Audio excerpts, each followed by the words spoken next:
There we go. That's Cheers. nice reverb. I always get worried it's going to be too loud, but that was nice. Brendan, excited to have you. Thank you for coming on the podcast. Yeah, it's a pleasure. I'm very excited that today will be exploring a subject that I know very little about, and I will not speak for everybody else in the hospitality industry, especially the beverage industry, but I feel like it's an often overlooked category that we could all spruce up on a little bit.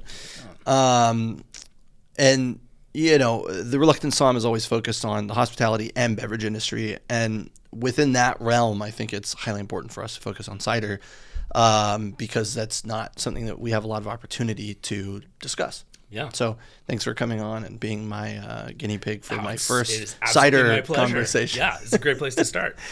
Well, so I'm really excited to dive in on all these different things. I mean, especially the heirloom varieties, minimal intervention in cider production and kind of what that looks like is really fascinating to me. But one of the things that we always start with is kind of you and your story.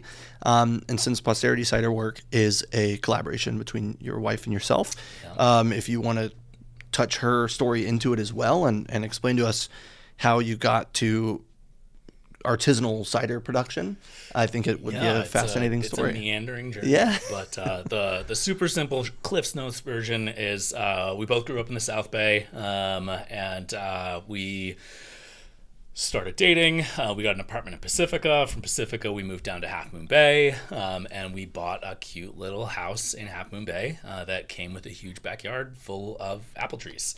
The house itself was super tiny. It was like 800 square feet, and we got about a dozen apple and pear trees that were all really well established that came with the property. And that was like the selling point. The house was kind of run down, not in great shape, which is why it was affordable. And the trees, though, were beautiful. They were like 40, 50 years old, fully established. The woman who'd owned the property before us had put in like pineapple guavas and lemons and limes and apples and pears and peaches. And it was just like this magical secret garden. And we're like, we have to. Yeah. And then we started getting fruit. And you're like, what am I supposed to do with all this? There's hundreds of pounds. So year one, I did like 10 gallons of apple rings, dried them. We did apple sauce. I candied pears, like everything that we could think of, and we still had more. And we're like, this is stupid. We should have pressed this. We should have learned how to make cider, because that's the old school solution to too much fruit, is you ferment it. You make it into alcohol. It's very, very old fashioned. We like that. We like alcohol. Yeah. So the following year, we started dabbling, and it went from like little small batches, like a few gallons, to like 10 to 15 gallons to 20 to 30 gallons. And we kind of evolved along the way. The first stuff was literally undrinkable. It was awful. Several batches my wife would not even let me bring out at game night. And then about 3 years in, I kind of jettisoned a lot of the conventional wisdom and started experimenting and going kind of from just like first principles chemistry, like how do I get to what I think I want to be drinking if no one told me what to do? And then from there, like, okay, what winemaking techniques exist? Like, how could I use those and adapt them? Deep dives on like historical production techniques, and it all kind of pasted together into a style. And at that point, I was not super studied or informed on A, cider, but B, even wine. Like, I'm very casual, like, yeah, I like reds. That's generally my preference. Sure. There we go. And so I didn't even know that like low intervention or natural was a whole movement and a scene. I had no idea. I was just like, I think there's too much sulfur. And what if we just step that down? And at a certain point, we just kept stepping down the sulfite dosage until it was impossible to calculate with my equipment. And I was like, well, let's go to 0 and just see what happens. And like everybody says, you're going to make garbage if you go to 0. It's going to be all infected and taste awful. And we're like, this is actually our favorite batch. And so we just kind of stumbled backwards into low intervention as an ethos. And it worked, like, because a lot of the stuff at the beginning was made with friends who were like home brewers. And they were like, I've made cider. Let's, it's just like going to Dollar General and getting like 10 gallons of super cheap apple juice and like, let's make this happen. And that was much more of the conventional style cider. And like, you're going to put in acid blend, you're going to get like fruit purees, you're Right. going to make it taste the Yeah. way you want it to taste. And then we're like looking at this fruit that we're growing in the backyard, and it's like, this is a 50-year-old heirloom apple tree that took us a year and a half even to identify. It's got such cool flavor. Why are we stomping all over that? So it was just like a lot of things that kind of came together, and we had our own technique that we're starting to be happy with, and we shared some with a friend who grew up in Brittany, and very traditional cider production region, and she was like, this might actually be better than some of the stuff I grew up on, and like, that is hard-won praise from the French. Yes. And so that's when we first were kind of like, maybe there's something here. And then in the meantime, we'd kind of burned out on Bay life, so we had gotten like this little farm up in the Sierra foothills in basically the middle of nowhere, in Calaveras County. And we were splitting our time. We were going up there on the weekends and like fixing up the farmhouse and taking out rundown fences. And when my first son was about 6 months old, I got laid off. The lab that I worked in shut down. And then about a month and a half later, my wife got laid off from a different company. And we said, I think we're officially done. I don't want to do this. Yeah. And so we sold our place in Half Moon Bay, moved up to the foothills. And then we started going hard.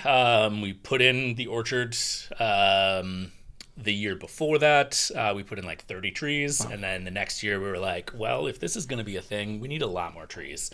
So we kind of expanded aggressively and put in a lot of trees. So we had about 2.25 acres or so now. Okay. And that's effectively an R&D orchard for me. It's like 115 different varieties of apple and pear and quince. Jesus It's Christ. usually a couple different rootstock varieties for each cultivar.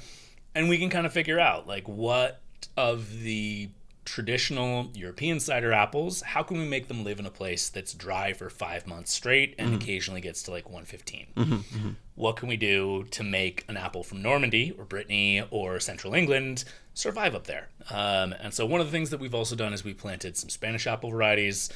Spain has a huge cider industry that's very under-exported and under-known about here in the U.S. So we got some cultivars from Asturias and Galicia, and I'm hoping that some cool stuff is going to come from them down the road. They're just starting to get to the point where we're like, we might start getting crops in the next year or two. And so that's my R&D project. In the meantime, in order to have a business with apples, we had been looking at some of the older orchards that were in our area. And my original plan was basically like, this is a snapshot. Like, there's tons of orchards out here. I can see what's doing well 80 years on. What should we plant? Sure. What do people like? Yeah.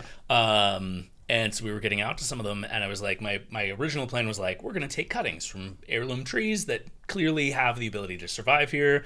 We're going to graft them and grow them in our orchard. Sure. And then we get out there and we're like, there's a lot more than just genetic material out here. There's tons and tons and tons of apples. Like, these trees are still fruiting. And so then we started working with the families who owned them, not just to pull scion wood, but to actually start pulling tonnage. And so like getting access to the trees again, we buy the fruit from them. The money helps with property management, property taxes, maintenance, wildfire abatement, all that kind of great stuff that we want to see more of. And then it also helps with the preservation. So at this point, we've got trees that go back to the 1860s. Jesus Christ. And a lot of these places have not been commercially viable farms for decades to generations. Like, we're talking last commercial harvest 1950. Wow. Or even older. There's some stuff that we find like Old Homestead, and it's like, yeah, this place burned down in 1935. No one's been here since. Right. And that's just varieties that you cannot find commercially. And the other cool thing is everybody gets like the old vine effect with wine grapes. Sure. We see the same thing with apple trees. Like, they grow down, they get a lot more influence from terroir and the climate effects year to year, and they become much more expressive. So essentially everything that we harvest is dry farmed. It gets no irrigation, no sprays, no fertilizer, no soil amendments, nothing happens. No one's touched these places. And so they're incredibly expressive. And that is just so much fun to work with. So like this thing that I just poured, That is from an orchard that went in the ground in 1910. Wow. That's the crop from 25. It's very young and fresh, and it's just beautiful. So that's like, I think, 9 varieties from that year. And it's just awesome, and it tastes different than the 23 did, and that is 1,000% my goal. The when you're talking about these trees dating back to the 1960s, how large are they getting, or do they cap off at size effectively, and then? So size is going to be impacted by rootstock. Okay. The really old stuff that we find, the Gold Rush era, like 1860s to 1800 or to 1880s through about 1900, most of that stuff is on what we call standard rootstock. Okay. So they are very large trees. Right. The shift kind of took place. It started to happen in like the 20s and the 30s, and then really accelerated in through the 70s, 80s, 90s, was to go towards dwarfing rootstocks, stuff that you'll find in like upstate, like eastern Washington. Super small trees, really tight planting, right? Maximum tonnage per That's acre. what I was curious about, if that was for tonnage or for planting. Most of those, you're looking at like 3,000 to 5,000 trees per acre. Okay. Most of what we're looking at is in like the 20 to 60 tree per acre range. Wow. Yeah. And they are gigantic trees. Yeah. It's like an apple tree 30, 40 feet tall. It's bigger around, like you can't touch your hands. They're huge. And they just go. Not the stuff we see all over the I-5. No, yeah, that's not. It's a different vibe. Yeah, certainly. It's pretty magical. And then, so take us from you guys deciding this is what we want to do. You have 2.25 acres, and you've planted 30 trees. This is, what's the time frame on this? This is 5 years ago, 6 years ago? 2019, 2020. Okay. We moved up full time in 2019. Got it. 2020, we tripled, I think, the size of the orchard. Wow. And we have since added on to it. And we've also lost trees because it is an experimental orchard and weird shit happens. Yep. And so that's, 2019, 2020. And then we opened the doors to the public as a business in April of 2022. Okay. So we just hit 4 years. Congratulations. Thank you. Yeah. Hard one. Yeah. I mean, especially post-pandemic. Yeah. You know, it seems like it's a much different world than it used to be, but it feels like there's plenty of business to be had, especially in the lower ABV space. Yeah, honestly, we're beautifully positioned for that. I think in a lot of ways, a lot of folks in the wine industry are complaining about people who aren't drinking, but what I see a lot of is it's like more mindful drinking. So people are looking for stuff that's lower ABV and also more special. Like intention. Yeah, exactly. Yeah, for sure. They're looking for stuff that is like, okay, maybe you're not opening a glass every single night, but you are still having something on the weekend, and you want it to be more special than what you can just pick up at Safeway. Right. And so that, I think, is perfect for small brands like us in a lot of spaces to really like pitch our story and be like, you can taste something that's very special and different. I wonder if that's like, this is very off the cuff, but I wonder if that's kind of like a byproduct of the internet and our access to the internet or social media, in the sense of like, we have so much information. Is it actually doing us some good, right? Because I've never really had that thought before of why people want to be more intentional with what they're consuming. They are consuming, but they're consuming more intentionally. And then it's kind of the factor of, well, it's because they care about what they're drinking, or it's more unique, or whatever it is. But there would never be that if the only thing you saw every time you went to the store was the same wines and the same beers and ciders and I things think like in that. some ways it's about like, people want a more curated life. Like there's so much of everything that's everywhere. Like you can just buy everything around you. There's so much out there. And I think a lot of people want to feel connected, like to their own life and to other people's lives and to what they're buying and what they're consuming. And I think like, as much as people complain about like AI slop and stuff, like I think it's a huge opportunity for the people who aren't that to shine. Right. Yeah, I mean, not that we ever really like chase algorithms or anything like that. Well, like we post one reel for each episode and that's effectively it. But I was watching something and it said that the things that people will be the most interested in now is when you go live. It gets much more of an effect. Sorry, I think we have something. That's okay. There's still plenty of light, I think. No, there's not. I need to. Nobody moved. I know. Dramatically. This thing is in the way. There it goes. Sensor. That's all. So yeah. Well, I'll cut this. Sorry. Yeah, there we go. I mean, it might be a little more bright than what Bianca wanted, but no, it's in the. It's all good. I dropped my cork. This is the part that we cut, right? Yeah, we'll cut it. Yeah, it gets in the reflection of this thing, and that's when it becomes a little bit more problematic. That's great. Okay. I was like, why is it getting so dark? This is not normally as romantic as I make the podcast. Okay, so we were in the conversation about AI. I was just saying that, like, I've seen stuff where they say if you go live or something, it gets much more engagement now because people want to see that, like, raw, unfiltered, authentic kind of thing, not just like highly filtered images and videos and things of that nature. I want to talk to you about kind of maybe a misconception, or maybe help me compartmentalize. When we think about cider, I always kind of put it in the same category as beer.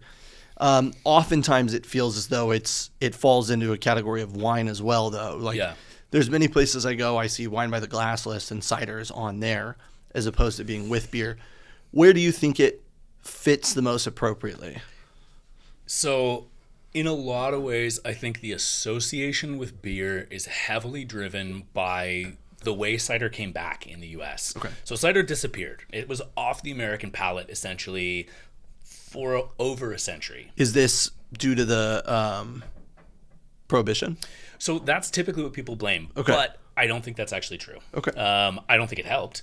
But when you look at when some of the, heirloom apple cultivars, the easy kind of rule that I tell everybody is like table grapes versus wine grapes. We get that. That's different. You're not going to eat handfuls of Cab Franc straight off the vine the way you are seedless Thompson. Sure. They're made for different things. Yeah. We totally get that. Apples were the same. There are apple cultivars that have higher acids, higher tannin levels. They're bitter. They're smooth. They've got more aromatics. They've got different aromatics. All kinds of stuff is going on for a cider apple that is not the same as for a table apple. And then there's also baking apples and sauce apples. Sure. There's huge diversity.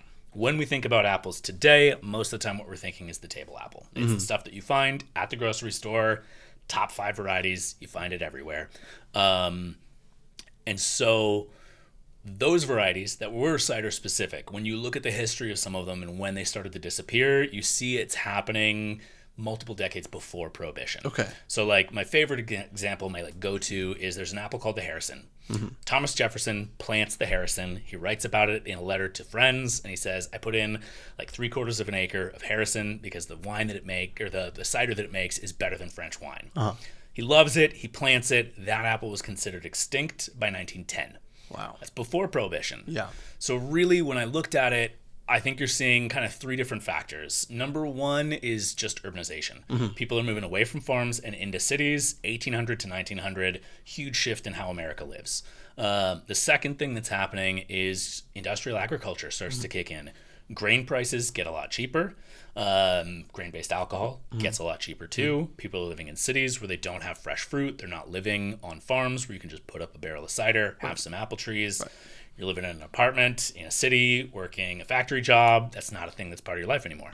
So we lost like a lot of styles of vernacular food production. So like pickling, all kinds of stuff disappears. People aren't making as much of their own food. And when they are, it's with stuff that ships better and stuff that can be more shelf stable. And so the last factor was just there was a big wave of German immigration in that period. Beer got better.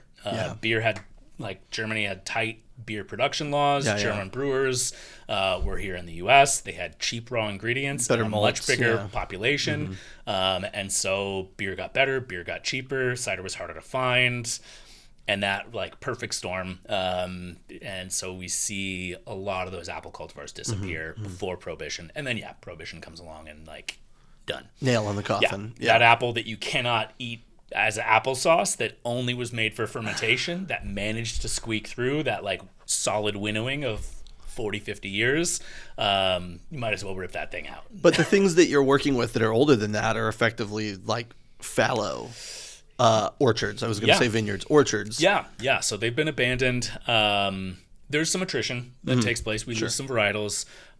We do find some traditional cider apple cultivars. We find a lot of dual purpose and multi-use. And then a lot of it was literally it was table apples, but for the palate of 140 years ago, which was very different from the palate of what we expect for apples today. Less sugar. Yeah. And just more tannin, more acidity. Acidity was okay. And so in a lot of ways, because of how they're being grown and then because of just their age, they're effectively cider apples. Right. Even though in 1870, they might not have thought, like, this is a cider apple. It'd be like, yeah, if we have too much of it, this is a cider apple. Right. But now it's perfect. So take us to the production facility, McCollum Hill. Thank you for helping me with that before the show. I won't take credit. It's a tricky one. I wasn't going to ever say that right. And then now you've opened up an Arnold tasting room as well. Yeah. So we have our 2 tasting rooms right now. Arnold is open Thursday through Sunday, 12 to 6. Our McCollum Hill spot is Sundays only, 1 to 5. I'm still getting some staffing built up with the new location. But yeah, so we've been producing there for a few years now, and to kind of tie into your last question, like it's a wine production license. That's what we have, and so in many respects, cider should be classified alongside wine. But when it came back to the American palate 20, 30 years ago, it was stuff that was made with kind of bulk commercial juice concentrate. Yeah. It was canned. Yeah. It was sweet. Smaller formats. Yeah, exactly. Yeah. And so that really steered us towards pretty much generally when you think about cider, you think about it alongside beer. You're not brewing anything, I guess. Yeah, that's the there's big no difference. Heat cycle for it. It's the production method really is for us in particular very like wine. And that's why the feds classify us as a winery. We're just weirdos who usually don't use grapes. Sure. But yeah, so most of the time when we think about cider, it's lower ABV, it's sweet, you're getting it by the pint, it's in cans, fully primed to think about it as beer. Right. Most of our releases are in 750s, okay. And we do it sparkling. And yeah, so we do low intervention is usually just kind of how I classify it. There's all the different schools of what that means to everybody. We never add sulfites. We use a mixture of cultivated and native yeasts. Okay. A lot of these older orchards, they have very distinct microflora. They're distinct microclimates. They haven't been touched or interfered with in many ways. So whatever was living there on the yeast side of things has kind of gone feral. Some of them are great. Some of them are god-awful. And I'm not going to make a bad cider with bad yeast if I know that. So like this one, that's native yeast. The stuff that lives there is beautiful. We allow it to do the whole fermentation. Other times, I know the stuff that lives here is bad. We're going to pitch a commercial yeast. Yeah. And so that'll be different expressions. The orchards will shift year to year. To walk through the production kind of process. Yeah, please. We go out, we pick the fruit, we sort while we're picking. We bring it back to the cidery. We wash it by hand and sort it again. Then we do what's called either milling the fruit or crushing the fruit.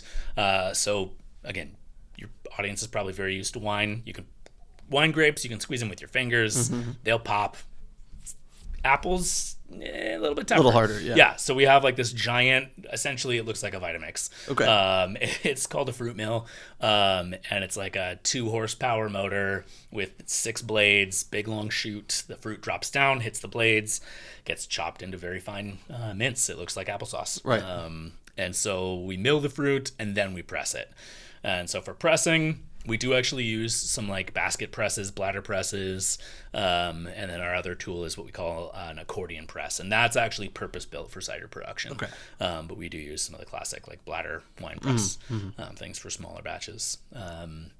So we press it, we get juice out. The pomace, the stuff that's left behind, typically we feed that to livestock. Cool. So we give it to our animals. So I have sheep and mini horses, and they graze the orchard for me and mow it. We call that silvopasture.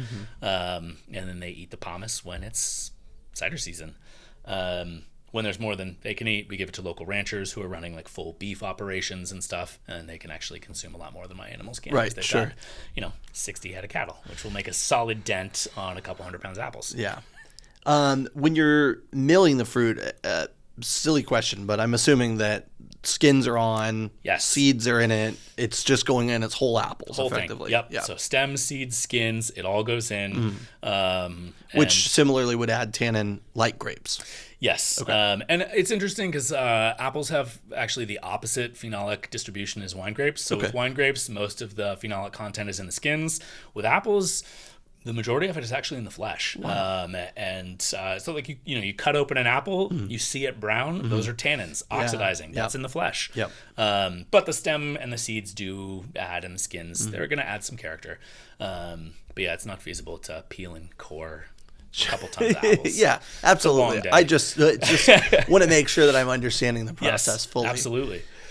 Absolutely. Sorry, that was stupid. I haven't heard that one before. That's good. Well, don't. I'm glad you were spared from it before.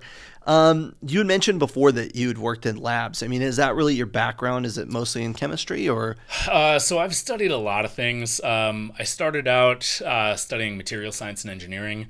I dropped out of that program about a year in. My mom got cancer. I left school and never finished.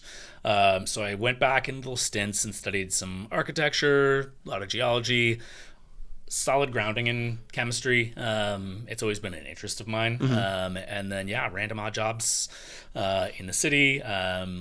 I worked at a company that did like educational robots. We did like 3D printed servo scaffolds that like the motors would bolt into and make educational robots. I was a floor manager at the Half Moon Bay Brewing Company for about 2 years and some change. Okay, so a little hospitality. So that was kind of like my beverage first background. I'd worked at Starbucks, but that I don't know if that fully counts. I mean, that's beverage. It's hospitality. High volume, yeah. And then so my first restaurant work was at the Half Moon Bay Brewing Company, and I expected to be like a server. We were eating there after buying the house, and I just lost my job in the city. And my wife recognized somebody on the floor, and it turned out that was the AGM. She was like, "Hey, my fiance needs a job. You think you could use him as a server?" And she was like, "Yeah, have him come in."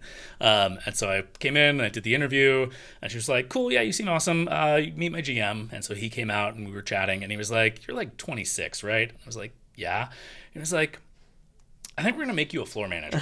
I was like, "What?" And he was like, "Yeah, most of my staff is like sub 21, Sure. so I think you're gonna be great." That's awesome. And so I just did like a crash course, like 2 weeks every position, couple like ride-alongs with the other managers, and they were like, "Yeah, you're a manager now. Here you go. Yeah, out of the nest. Yeah, you're gonna do 700 covers a day, and it's gonna be great." Yeah. Not envious of that. It was a really great crash course. So when you sold this place in Half Moon Bay, did you take any of the cuttings? Did you take anything with you from the secret garden? No. Okay. So we'd identified a lot of the varieties, and we did plant some of those.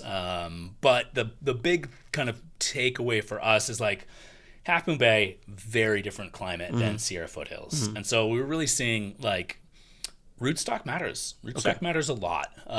So like I was saying, the size of the rootstock is going to determine the size of the tree, lifespan of the tree. Dwarfing rootstocks, so you're going to get 10 to 15, maybe 20 years out of the tree. Okay. Standard trees, full-sized, in the right climate, you can get 200. Wow. So huge disparity there. And then we're in a place where it's really, really dry. And Half Moon Bay is not super dry. Right. And so we're like, we should be doing like different rootstocks and like kind of experiment. So we have some similar varieties, but we didn't take any cuttings. Got it. Help me understand, please, the care for the trees. I mean, I've heard this, and maybe you can debunk this for me.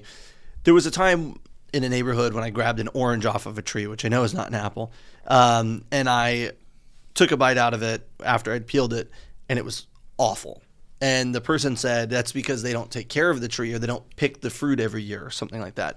Is that the case? And if so, how long does it take to kind of like recondition a tree? So I don't know about oranges, but with apples, we typically won't see a quality drift. Okay. But we will see production drift. Some of the trees, if they're sited well, they found groundwater They're happy. They're cropping hundreds of pounds a year per tree. Wow. They did not notice that people walked away. Right. They're just kicking it. Yeah. Other times we see stuff that's more stressed. Sometimes that's great for me because it'll take a variety that would be more traditionally a dessert apple, fresh eating, and the stress level that it's under, low water, is going to drive up aromatic concentrations and sugar levels, and will go from something that would be like 5% alcohol to 9.5, 10% alcohol. Right. And in a lot of ways, that like potential alcohol is a shorthand for aromatic concentration. If it's got twice as much sugar, there's a good bet that it's got a lot more aroma as well. And so we can do some cool stuff with that. Just more character. Yeah, Kind of like Old Vine in a way. Exactly. Right. There's, a similar if there's thought. less water in the fruit, that means there's more sugar Yeah. by volume, which means there's more of everything else. Right. Everything is more concentrated. Got it. And that can be tremendous. Can you also please explain to me the heirloom variety? And that's something that you were talking about, but that's not a term that we use ever in wine. Yeah. So yeah, actually, help that's a good me point. understand what the difference between heirloom and non So is. it's either 30 years or 40 years. And I don't remember either way which one it is, but there's a cutoff, and it's basically if the variety is more than that years old, it's considered an heirloom. So Honeycrisp is actually considered an heirloom apple at this point because it was, I think, early 1970s is when it was first hybridized. It's my daughter's favorite. She likes yeah, Honeycrisp. it's a super reliable apple. And yeah, so I think that sounds like how I talk about it's either, Prisoner. I'm like, it's super reliable. No, I mean, not everybody has access to a 160-year-old dry farmed heirloom orchard. I'm not trying to be like everything is crap. No, I know. I just fucking like with you. It's nice to see kind of a return. Like I think Honeycrisp and Cosmic Crisp both have a lot more character compared to other varietals that were considered the standards for grocery. Sure. So it's nice to see that come back, and it's in a lot of ways it's because they're breeding back in some of the older heirloom varieties. Got it. Like Cosmic Crisp is Honeycrisp crossed with like an Enterprise, which is an apple from the 20s. Wow. And an Asopa Spitzenberg, which is an apple from the 1700s. Wow. And then like there's one other thing crossed in there, but it's cool to see that like coming back. People are looking for more flavor, as opposed to just like, this keeps for a year. Right. Yeah. Does it taste good? Yeah. It keeps for a year. Yeah. When I bite it, it doesn't taste like anything. Yeah. Additionally, you had mentioned foraged apples. The website mentioned foraged apples, and that's one of the things you'd mentioned working with different farmers, a different land. Is there foraging going on of public land as well? It's usually all private land. Okay. In a lot of cases, they're pretty big chunks of land. So it's like a full quadrangle. Like we're looking at like 640 acres. Sure. They're the third owners since the Spanish. They've never looked at it. They don't even know what they have. They're like, there's at least 2 apple trees on the property. Right. Come take a look. Yeah. And I get out there and I'm like, if there's 2 apple trees and we've got 150 years, there's more apple trees than that. So there's a property I love, and it's like this classic long Sierra meadow. The river, the big creek, cuts down through. It cut like a bench. You've got these steep alpine sides covered with ponderosa, and then this whole bench is just a classic like rush and wildflower meadow, and then you've got apple trees kind of poking up all down. It's like a quarter mile of creek, and the forest kind of comes in spots. And every time I'm out there, I find a new apple tree. I'll just like pick a direction and start bushwhacking and go. And like my gut says there's something that way. And most of the time I'm right. And there's something that we didn't even know. It's barely getting any light. And then I can tell the property owners like, okay, you need to do some forest thinning. May I suggest we do some forest thinning right around this guy? Right. And we get some more light in. Yeah, so it's really fun. It's great. We can partner with a lot of different folks in various stages of life. Some folks are young enough they're actually like doing the work themselves. In other cases, it's me, and it's like when I have time, I go out there with a machete. We chop down a bunch of stuff, and maybe if it's a good harvest, they've got some money to rent a bobcat that can do like some actual scraping of 2 or 3 acres of blackberries Right. and get that out. Yeah. So we can like coach people on like grazing and like you should look at having this grazed or like let's masticate this so you have less wildfire. And it's really cool. That's was one of the things that I was curious about too, is kind of like neighbors or the producers or the people, the landholders, I guess, is, oftentimes when somebody's buying grapes, they get to have some say over, not always, but they sometimes get to have say over production method. Yeah. And, yields obviously is a little bit different probably, but, similarly to farming practices. So in this, you are collaborative in some nature. Yeah, and largely we do all of the harvest. So for pretty much all these properties, I go out there, I'll do a couple scouting trips and just kind of get an idea, like this one, what kind of year are we having? When do I think it's going to be ready? When we start to get close, I'll get a little bit more finicky about like, I think we're going to come out in a week, or like this needs 2 more weeks, or like this needs a frost, or we should pull this before we get rain. Because like we've got good aromatics and I don't want it, just like grapes, you don't want it to like soak up all that fresh water. Right. And so I can really time the pick, and hopefully I get it right. And then we'd also do, like for this one, that is a field blend. I'm like, I'd like this much of this variety, this much of this variety. This one, I think we want more of than last year. And then like, that one didn't crop, so it's just going to be flat out different. Right. And so, yeah, we can kind of... Is there any kind of stabilization process that takes place? Sometimes, with white wine, they'll make the wine, they'll put it in tank, and they'll just close it up. My question is in regard to the fact that you mentioned that this was a field blend. As a field blend, are you picking all the different apple varieties at one time? Because without the commercial production, they probably have a much lesser shelf life. Yes.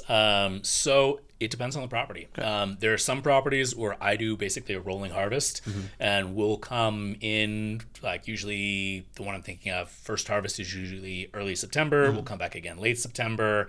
We'll come back again mid-October. Then we'll do one early November, one late November, and we'll try and catch each of the varieties at their individual peak, and then I just kick it up into a larger and larger barrel. Every time we pick new fruit, we get more juice. It's going to be in a larger tank. Other stuff, this one weekend. That's it. Okay. And this is cool because this one actually is the family itself. Right. So it's adorable.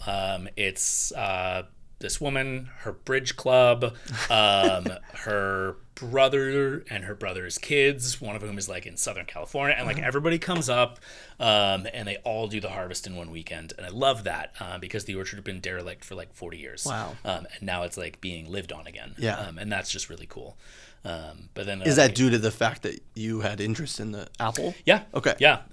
So that one is she reached out to us, or actually she didn't. Her older sister did, and she doesn't even live even remotely nearby, and she was like, I have this old orchard, please come take a look. Yeah. Talk to my sister, she just moved up there after retiring, and so we went out and took a look, and like we've been working with them since 2020, so this is harvest 5. And it's really come back. Like the first harvest was 100 pounds. Right. It was like just enough for me to be like, what varieties do I think these are? Sure. How are they going to play well? And then this is like 2 tons. Right. And Wow. that's a real orchard again. Yeah. That's Yeah. meaningful. Yeah. And then I also just love that like the whole family comes out. That is everything I could ask for, to have the property like return to life. Right. In a lot of ways. And have the family kind of infused back into it. Exactly. Yeah. Yeah. Because it used to be like apple culture in America goes back really, really far. Right. Cider was the #1 most consumed alcohol in America for like 200 solid years. Wow. It's a deep history. And now, like, we have folks who'd bring on a sake program before they'd ever consider a cider program. Sure. And Yeah. that's crazy to me. Yeah. And we want to change that. Yeah. I think there's more room as we talk about intentionality and we talk about, the younger generation, or not even the younger generation, but the average consumer base right now wanting to have more intention in what they consume. I think there's more room on all programs. I mean, there's less in particular categories. You don't need 50 Cabernet Sauvignon anymore, right? You can have 20 and make room for 2 ciders or a couple sake or something like that. Yeah, and that's my hope. There's more of a focus on kind of the NA offering as well. Do you guys ever make NA? Is that ever anything you've explored? And it just doesn't make sense. Okay.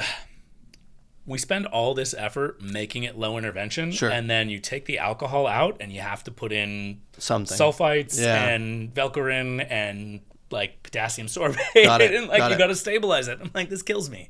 And it also like it literally has to cost more Sure. because it's an additional industrial process. So we're like, yeah, I don't think this works for us.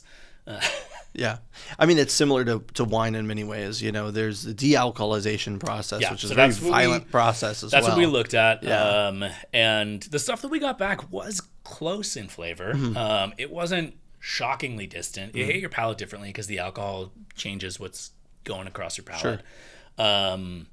But just philosophically, like they were offering, it was like free trial. We Yeah. want to build business. Yeah, So it was yeah. like free trial, I'll take a swing. Yeah.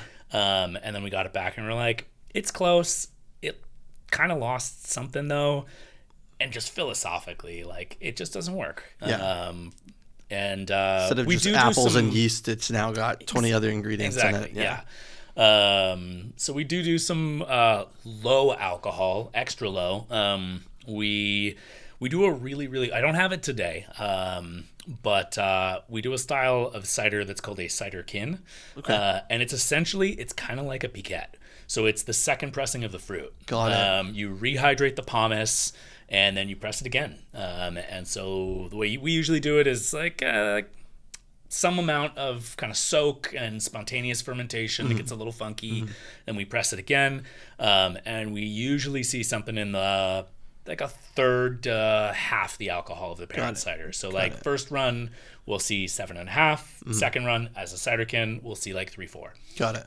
And that is, and it was originally, that was the low ABV drink. That was the PBR of like 1640.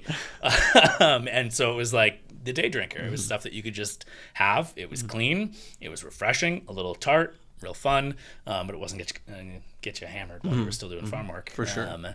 And so we make those, and those have been immensely well received. They're really fun. It usually winds up tasting kind of like a seltzer, but all natural. Got it. Which is perfect. It's awesome. That's the closest we'll probably get to an NA. Are those bottled in 750s as well? We do a mixture. So those, some of them, they feel like a seltzer. They belong in a can. Right. And then others are a little bit more elegant. Like the other day, I bottled one that was, it was a cross of a cider can and a piquette. We happened to be pressing apples at the same time that we were pressing some Counoise and some Merlot. And so I threw those in and let it all soak together and then pressed it again. And so it's a hybrid. Got it. That's cool. Yeah. Yeah. There's this other guy that I want to try to get on at some point. His Instagram is Chateau de Fargasini, I think. Okay. At Chateauneuf de Fargasini or something like that. And he has this crazy vineyard that is all overgrown, and he's doing like watermelon wines, and he's doing all kinds of stuff with all these different fruit. I mean, it's still technically wine, right? If it's made from fruit. Yeah. So that's fascinating. I think there's a lot of room for that. But Yeah. there's other places that I've been where the wine buyers are super interested in like the hybrid varieties or the new varieties that are like designed. Exactly. You know? Yeah. Which is cool. I mean, I say designed as if it was negative. I don't mean that it's negative. It's just fascinating for me as a classicist that like, I'm like, oh, this is a new thing. I need to learn and adapt more. There was just a convention up at Davis like a month and a half ago. Oh, really? Yeah, that was all about like North American hybrid grapes. Okay. I just blanked on his name, but the guy to talk to for that is at North American Press. Okay. He's I think he's in Sonoma. But he does a lot of work with hybrid grapes and wild grapes and stuff. But yeah, it's awesome. It's fun. I think the entire category is in a lot of ways expanding at the same time that it's contracting. Sure. And so I think that's just beautiful too. When in season 3 or whatever, we had Dan Petrosky on from Massican Wines, and he described it as an hourglass effect. And it was that thinning of options and then an expansion of options again, which I thought was really fascinating. Way to think about it. So this one I want to pour for you because I think it's awesome. So this is a single varietal. And so smells so different. Yeah, it's going to be totally different. This is an apple called the Arkansas Black. And it is literally a burgundy black apple. The skin of it almost looks like a plum. It's super, super dark. The flesh inside looks like a normal apple. But this is gorgeous. This is one of my favorite ciders. It's one of my favorite apples. Whoa. Yeah. What a trip. Yep. So this is from 2023. We give it a year in steel, and then we let it age on tirage for about 2 years. And so this is actually fermented with sake yeast. Wow. Yeah. Even more fascinating. Yes. When you're aging this, the bubbles just stay in the whole time. Because I guess there's enough residual sugar that secondary fermentation can kind of take place. Yeah, so we either will bottle it as a pet nat, Okay. and then let it rest, or we'll add in fresh sugar from a new vintage Got of juice it. or whatever. And yeah, so it's all secondary carbonation inside the bottle, and then we rest it. Very cool. So some stuff gets a short rest, some 2 years, and it's just beautiful. What are the tasting notes for you on something like this? I mean, at first when I smelled it, it was kind of like, I got like a little bit of like a cheesy, like quince kind of characteristic to it as well. So that's that. It reminds me of like tirage. smelling a charcuterie board, right? There's like jams and there's like cheese. And, Yeah. So that's that time in bottle sitting on the yeast. We get that classic kind of brioche, toasty, bready, savory Like champagne. edge to it. Just Got like it. champagne. Okay. Yeah. This one, to me, you get like a hint of almost like limoncello right after that. And then there's a little bit of melon, and then you get almost like this white pepper through the finish. Like this soft, spicy earthiness. This one is insane with sushi. It's staggering. And percentage on something like this is like 7, 6? 8-1. 8-1. Yeah. And that's kind of you mentioned before there was like higher thresholds, Yeah. but I know that cider the yeast won't make it, right? Past 12 or something, or? Yeah, depending. So like this one stalls out at 12.9. Okay. It's a wild yeast. Most of the time it's the sugar levels. So Okay. most apples will cluster 6.5 to 8.5 is what we typically see. There's a few varieties that will stay under that. Like Granny Smith is a classic example. No matter where I find Granny Smith, it never wants to cross like 5.5%. I see. That's just it. Yeah. It's done. Other varieties will see some shifts, dry soil, dry years, might creep up. So like Macintosh is another classic apple that a lot of people know. Right. We work with a little bit of that from down in Corralitos. That's usually right on the nose. Same year every year, 6.2 to 6.4. We find it up in the mountains, 8. Right. And that's that dry, hot summer. It's doing something different. Right. And then we have a few in the outlier that are in like the 9+ range. So like this one, I think the potential alcohol on it is like 14, and it usually stalls out at 12.9. Right. And that is wine grape territory. Yeah, and that's for sure. That's very unusual for apples. They don't usually get that high. Because the naturally occurring sugar isn't high enough. Yep. Okay. Yeah, and so the only way to get sweet cider is by arresting the fermentation, which is what a lot of the traditional Normandy kind of cider producers will do. They'll stall the fermentation out about halfway through, or sterile filtration, pasteurization, added sugar. That's the only way. There's no like ice wine version or dried apple version. There are actually, that's to be fair, there's a couple. So there's Okay. like almost the apple equivalent of port is Pommeau. Okay. You take like a half fermented cider and you add distillate to it until it hits non-fermentability, and then you barrel age it. Got it. There are some ice ciders. I don't think about that because we don't make it because we don't have the climate for it. Yeah. You'll see that upstate New York, Vermont, places with cold. That's Okay. more traditional. But even there, though, a lot of those, they get their sulfite dosage. You'll also see sometimes the potassium sorbate to keep it from fermenting. I see. Okay. Because those will often sit at like 12%. Yeah. And you're like, something could kick off. But there's still like 20 grams of sugar left there's in still it. enough left that you'd blow that bottle up with, Yeah, unless you yeah. were really sure. Got it. Well, so this is really fascinating. I mean, when I'm tasting this, it's so light and elegant. And I mean, maybe I'm just tricking myself mentally because you mentioned that it was fermented with sake yeast. But I'm just trying to wrap my head around kind of like pairing with these, because I did tell you I really want to focus a little bit on how to integrate these things into programs, Yeah. right? So in a retail setting, we often think about shelf space, the labels look nice. What do these bottles usually retail at? So most of our releases are kind of in the like 28 to 50 range. Okay. And then we have a few that are in the 50 plus. So like this guy, we retailed at 90. This one, which we'll finish with, we sell that for 112. Wow. And that's beautiful. And so for cans, we're usually in the like 8 to 14 for a 16.9 ounce can. That's typically our retail. Sure. Yeah. For programs, I think there's a lot of flexibility. The space is still, in a lot of ways, being discovered. It's been really fun to work with a lot of the restaurants here in the city. You mentioned Anomaly's done pairings. Yeah. Anomaly's done a ton of pairings with us. We've worked with Saison, Atelier Cren, Petit Cren before they shut down. We've been at a number. Sons and Daughters has also used us before. I think it's an underexplored category. And so the hard answer to your question is nobody knows. Sure.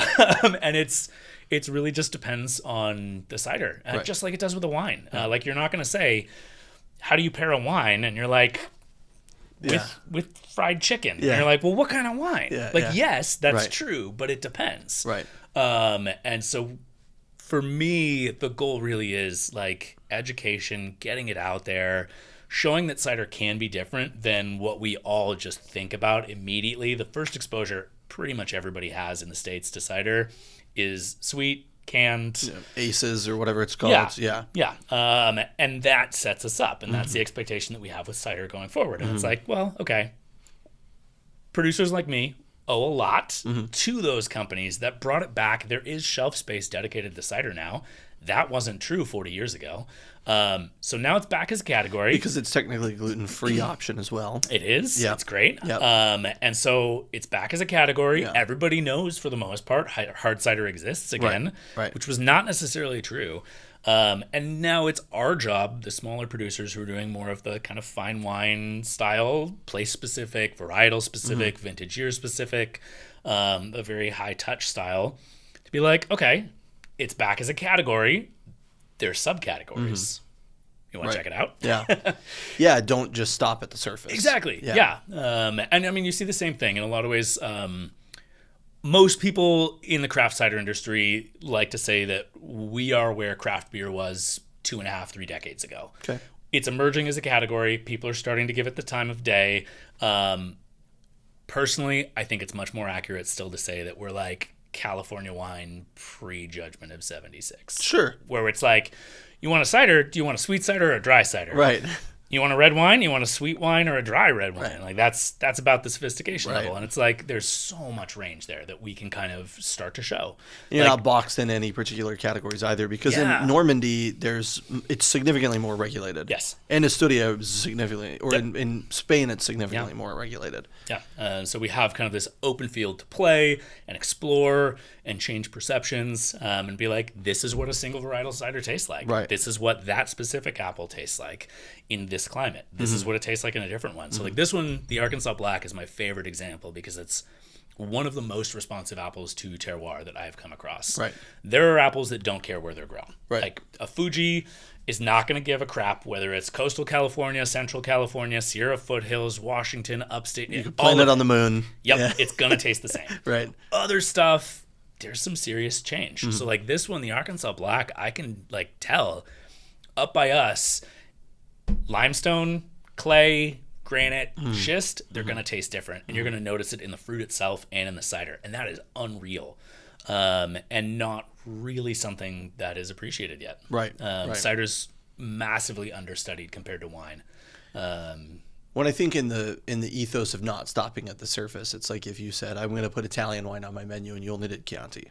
Exactly. Right. I mean, obviously you need a consumer base to drink the product, but part of that goes into, I have Chianti, I have Barolo, I have Brunello, but I really am super interested in Caricante and I want people to drink Caricante. So I'm going to pick a couple up, put them on my list, hand sell them for a while, and develop that clientele. So typically for now, what we are seeing is that we make sense as a beverage pairing. Right. The restaurant knows how much they're going to move through on a pairing, on a given menu. They can pick up that inventory, and it's not going to just die on the back of the list, waiting for that one random person per year who's like, I'm going to have cider. I want a beer pairing. With I want my a 2-star. a non-wine pairing. Yeah. Which is still very uncommon. We'll get there. I believe it. But so we usually are featured as a pairing. And that's great for us because we're literally forcibly putting cider in front of people. Right. Yeah. It's been fun. It's been really fun to see the creativity. We do some weird stuff, and it's been fun to see how that's received. Like probably the strangest thing that we do, I don't have it today. It's sold out. It'll come back. Is a cider called In the Garden, which we do with tomatoes, green almonds, and fig leaves in the cider. That sounds so fucking good. And like almost all the restaurants that we showed that to were like, yeah, I want to use that. And they all used it differently. Yeah. And that's really like the goal, is that it's not locked into one possibility.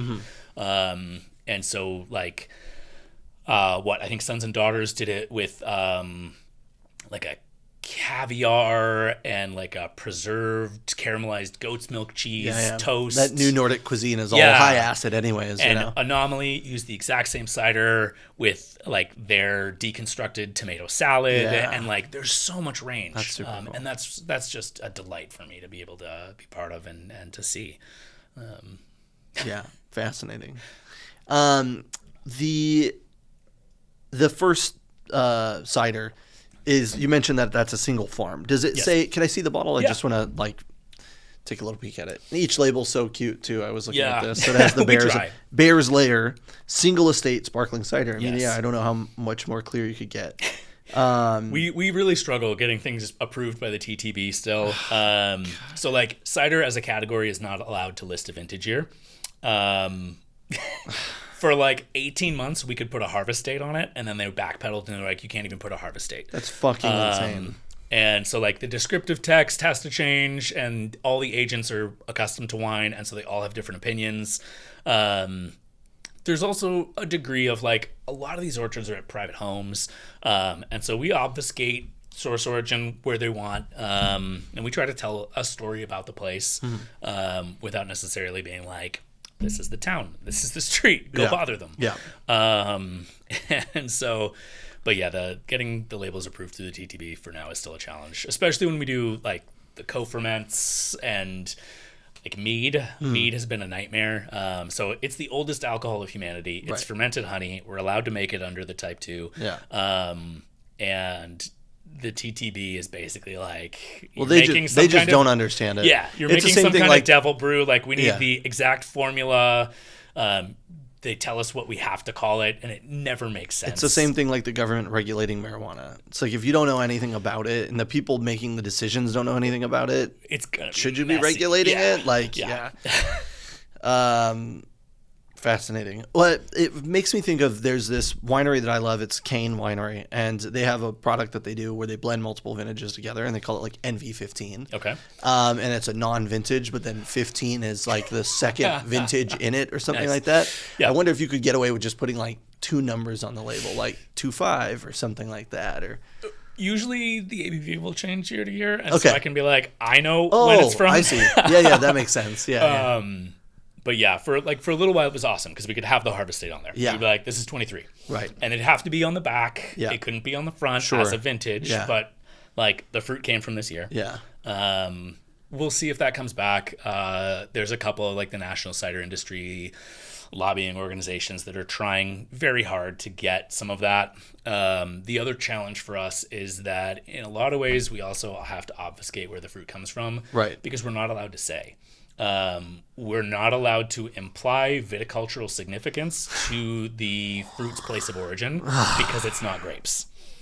So we know, I can be on the ground, I can taste it, and I can be like, this is different. Yeah. But I can't say, depending on the agent, like sometimes I can't even name the county that it came from because they're like, especially where we are, Sierra Foothills is an AVA. It's also a geographic region. I mean, there's DOCGs and DOCs for charcuterie and cheese in Italy. I mean, I think we could probably it'd be nice get a little more specific. The national orgs are working on that, but for now, it's a challenging road, and that also is hard for acceptance in the industry. Like if we're like, we should be treated as seriously as wine, because when we take the time, it can be as different and as nuanced as wine. And then it's like, but I can't tell you the vintage year, and I can't tell you the property or the county. So it's a little bit of a trick. I wonder if too, I was thinking about like Be a Cart has the My Origin code on the back, and you punch in the code, and then you need the code to get the password where you get all the actual information on the non-vintage product. Yeah. That'd be cool. I think most of us who are doing it are still too small to be able to put something together. Absolutely. But I've also heard that like some of the state orgs, like somebody was telling me one of the New York State last year like cracked down on a ton of cider makers for putting stuff on their website. This is on the label. We can't tell you the vintage year on the label. Right. That's broadly accepted. Fine. We can work around that. Yeah. If you're buying it online, we can tell you about it. And apparently in New York last year, they were cracking down on that. And if you put like a batch number, you could do that, but then you wouldn't want to put all of them as batch number 2025 or something like that. Exactly. Yeah. But yeah, it's an interesting place to be. Sure, we have a lot of freedom, and then there's also these weird barriers that we slam into. And we're like, okay, can I work around this, or is it better just to like walk away? Is it worth my time to work around it? We're sitting here, and I can tell you 25. Right. Yeah. Exactly. Yeah. Unless they come after me now. Now I'm screwed. Yeah. Let's taste the third, if you don't mind. Yeah. So then this guy. We'll do this one first. That's a cool stopper. Yeah, I love these. It's La Crusette. Oh, okay. But it's the best sparkling wine flavor that I have come across that isn't the Corvin, which we use typically at my tasting room. I use the Corvin sparkling system. Oh, that's awesome. It's amazing. Like, I'm not subsidized by them, but like everyone in the city with a sparkling program, you should get the Corvin system. Yeah. Like, I want you to pour more sparkly stuff by the glass for my own selfish interests. I actually just spoke to Greg, the owner, yesterday on the phone. Oh, nice. He happened to be at Flatiron, and I was on the phone with them asking them about buying a Corvin, and they were like, "Greg's here. Do you want to talk to him?" I was like, "Yeah, sure. Who's Greg?" And he was like, "Oh, I'm the owner of Corvin." I was like, "What the shit?" He said he's like an interesting guy. I've listened to a couple of interviews that he's done. Just fascinating. But it's amazing. It's like literally game changer for sparkling programs. The CO2 adds like $1 to the cost of your bottle, and you can get multiple weeks out of it for most stuff. So this one is a little different. This is one of our co-ferments. So this is Merlot, Counoise, and Cider. This is the one that you were telling me about. Yeah. So this is predominantly still cider. I think it works out to like 88-12 cider to wine.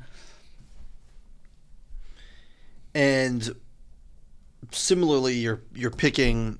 It's a co-ferment. Wow, it's so crazy for me to even think about it. I'm having a hard time wrapping my head around it. And then what varieties are you specifically choosing different varieties to co-ferment with wine, or are you kind of just winging it at this point? We're still figuring it out. Okay. We're a couple years deep. I've done a lot of playing. The building that we produce our cider in was formerly a winery, so there's about 24 vines out front. So that was my first blush. Wow.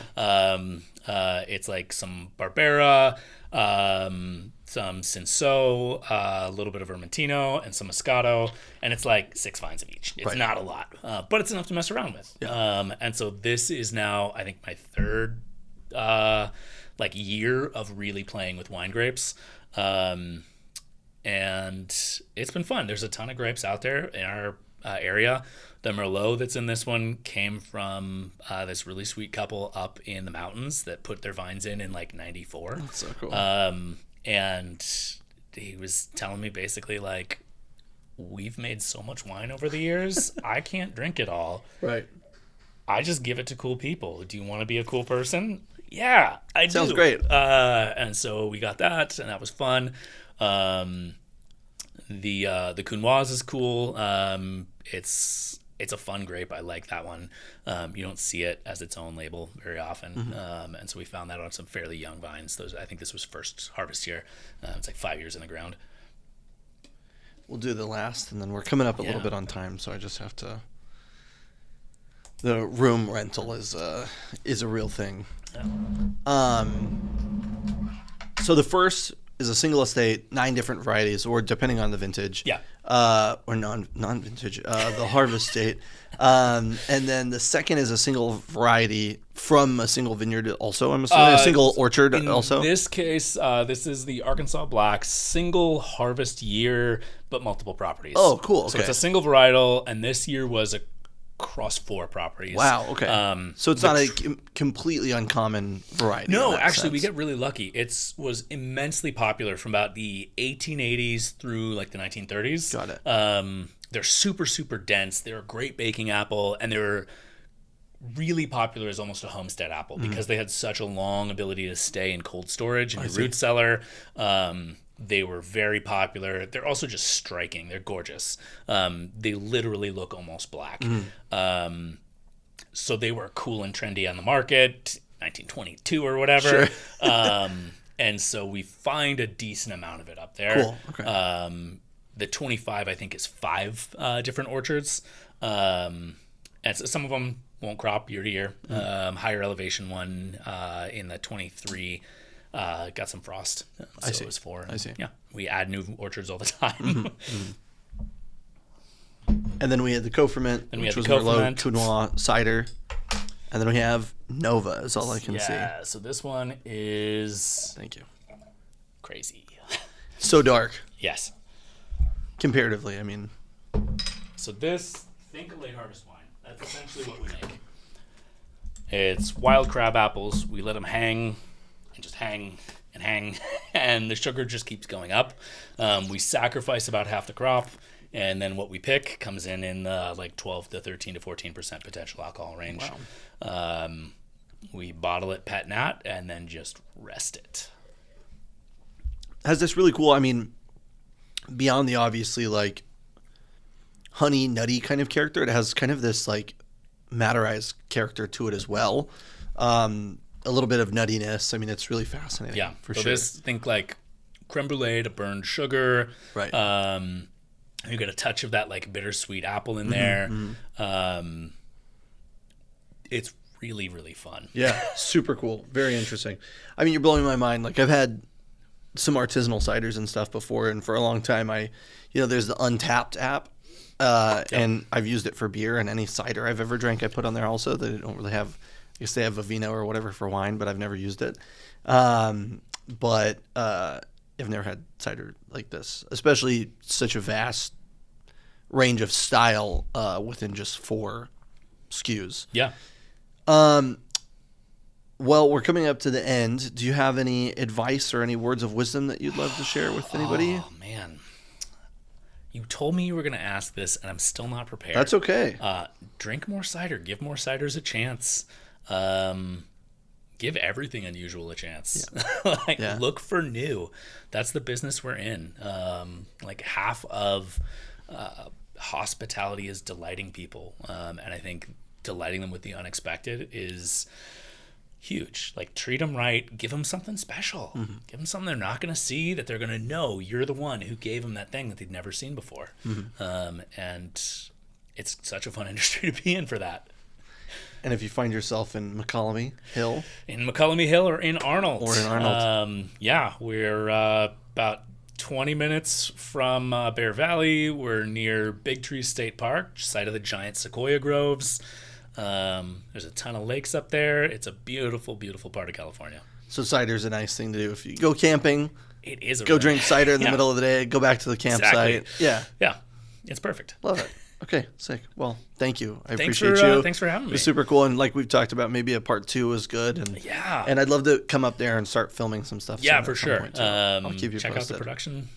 Process. Very exciting. It's there's nothing like some of these old properties. It's literally like same family's hands for 7 generations. Yeah. And you're 45 minutes outside the nearest town. Right. And that town is 250 people. It's way out, and it's just magical. Yeah. They're really cool. I like that. Okay. Cheers. Yeah. Thank you. Ding. Yeah.